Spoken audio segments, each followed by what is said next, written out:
नमस्कार, news 1 India में आप सभी का स्वागत। आपके साथ में अर्चना कौशल और शुरुआत करेंगे बड़ी खबर के साथ। उत्तराखंड में यूसीसी लागू करने की दिशा में एक और बड़ा कदम मुख्यमंत्री पुष्कर सिंह धामी को सौंपी गई है यूसीसी नियमावली। ये बड़ी खबर आपको बता दें, मुख्यमंत्री पुष्कर सिंह धामी को यूसीसी की नई नियमावली सौंप दी गई है।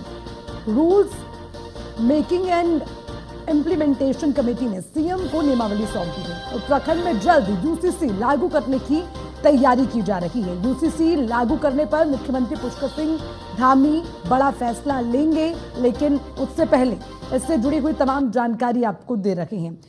उत्तराखंड में यूसीसी लागू होगा और उससे पहले इस दिशा में क्या बड़े कदम उठाए जा सकते हैं, ये देखना होगा। हालांकि इस ओर एक बड़ा कदम जो उठाया गया है उसमें यूसीसी की नियमावली मुख्यमंत्री को सौंप दी गई है और rules making and implementation committee ने मुख्यमंत्री को ये नियमावली सौंपी है। उत्तराखंड में अब जल्द ही यूसीसी लागू करने की तैयारी सरकार की ओर से चल रही है।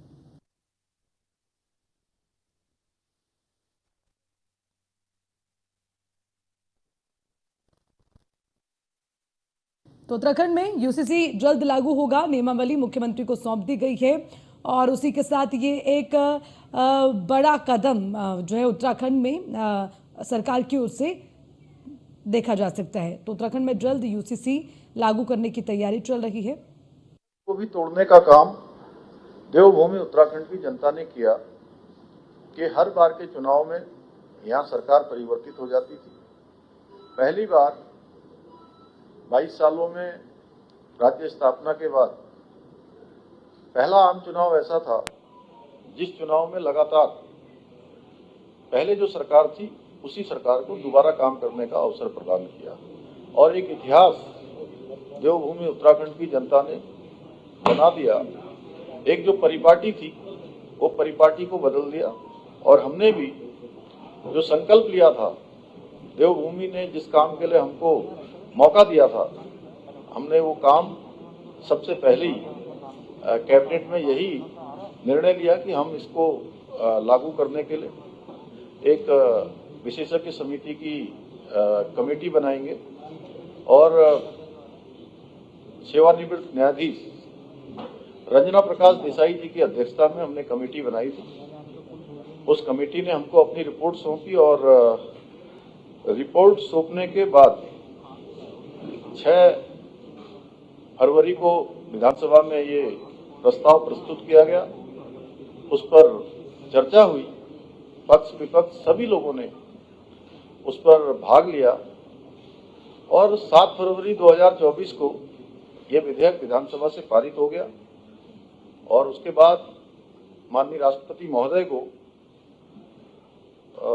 उनकी सहमति के लिए इसको उनको प्रेषित किया गया, वहां भेजा गया और 12 मार्च 2024 को ये अधिनियम माननीय राष्ट्रपति महोदया की स्वीकृति के बाद पारित हो गया। और इसके बाद जब पारित होने के बाद हमारे सामने जो एक बड़ा काम था कि ये कैसे लागू होगा, इसकी नियमावली एवं इसके क्रियान्वयन के लिए, इसको बनाने के लिए श्री शत्रुघ्न सिंह जी, जो आप सभी लोग उनको जानते हैं, हमारे राज्य के मुख्य सचिव रहे हैं, वरिष्ठ आईएएस अधिकारी रहे हैं, तो उनके अध्यक्षता में एक कमेटी का गठन किया गया। उस कमेटी के साथ अन्य लोग भी सम्मिलित हुए और सरकार के विभिन्न विभागों के लोगों ने, और मनु गौड़ जी, सुरेखा डंगवाल जी, जो हमारे पहले की जो ड्राफ्ट बनाने वाली कमेटी थी, उनके मेंबरों ने भी इसमें अपनी सेवाएं दी।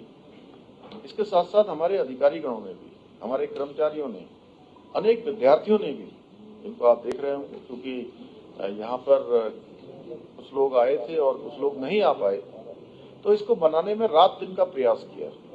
अथक प्रयास करने के बाद आज ये 18 अक्टूबर को ये नियमावली आप सबके सामने ही हम लोगों को मिल गई है, मुझे दे दी है उन्होंने, सरकार को मिल गई है।